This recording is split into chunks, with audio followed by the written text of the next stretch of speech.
the Craft Express Automatic Mug Press. Start by plugging your mug press in and clicking the large white button. Allow the press to heat up to its factory setting. Once it's heated up, hold the button down until the press turns off. Now you are ready to set your time and temperature. First, hold the button down for 5 seconds. When the light turns red, you can set your temperature by clicking the white button. The light will glow on the number that you have selected. Allow the button light to blink. Once it is done, your temperature will be set. Now, hold the button down for 10 seconds. This will allow you to set your time by clicking the white button. For this, the number that is not lit up represents the time you are setting.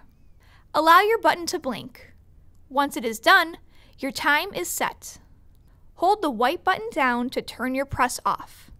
Then, click it once to turn it back on. Your press is now set to the proper time and temperature and is ready to start pressing. All you have to do is put your mug in the heating element and the door will automatically close and open when your creation is complete.